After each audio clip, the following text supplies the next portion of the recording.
Now, Robbie, the guy that had his feet frozen that was with me, on 18th December, went back to his mortar section that day, and that night they said there was a heavy concentration of German tanks coming down the road.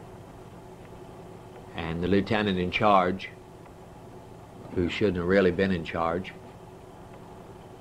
said he wanted Sergeant Robinson to take 2 men and 2 volunteers and go out and put anti-tank mines in the road. Now, this was an engineer job. So Robbie, no, he didn't say he wanted. He said, Sergeant Robinson, I want 3 volunteers. So Sergeant Robinson said, I want 2 men to go with me.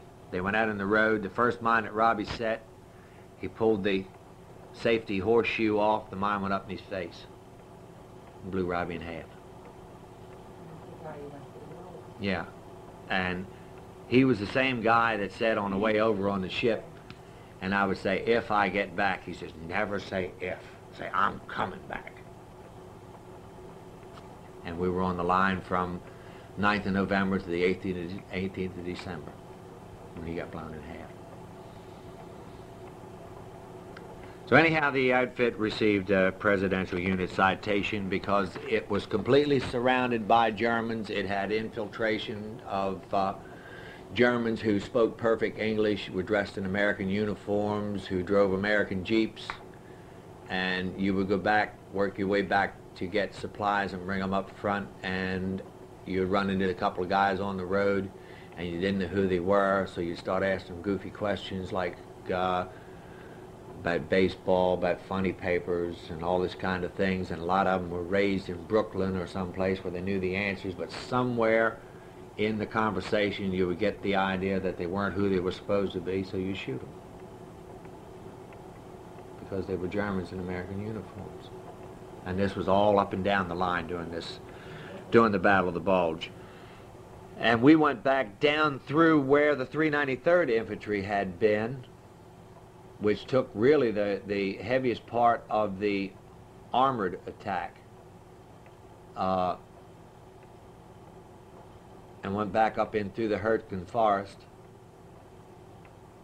and you'd see all along the road legs and arms, and you step in a muddy ditch and blood come up around your feet, and you kick the snow off, and it'd be somebody with your own division patch on. It would give you a kind of creepy feeling.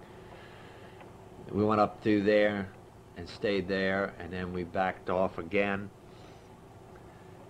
and went into to the attack, because this had really been more of a defensive operation up until that time.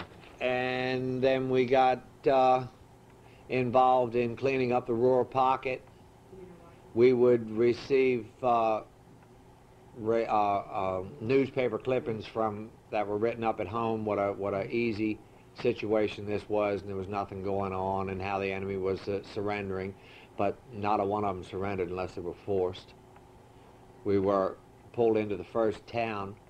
It was down through a woods and up the side of a stone hill to take a town that was right over the hill.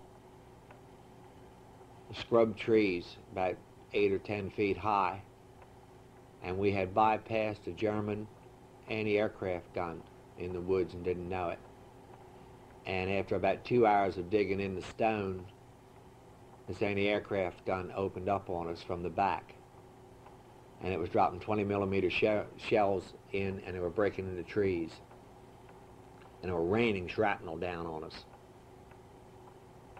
And I was digging the position with,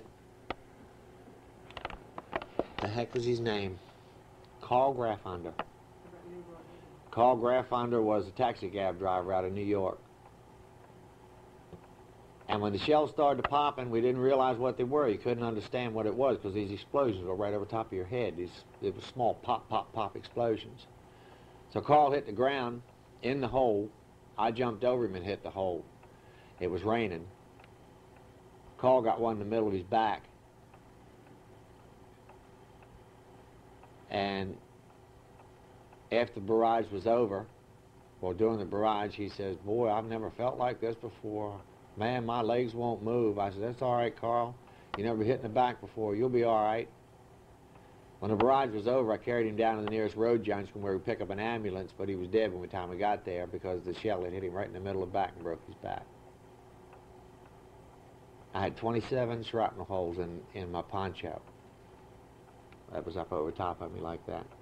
27 holes shot through it, not a scratch on me. We had, in the machine gun section, there were 12 men. 6 men to a squad. In my squad, I was the only one left, and in the other squad, there was 2 left.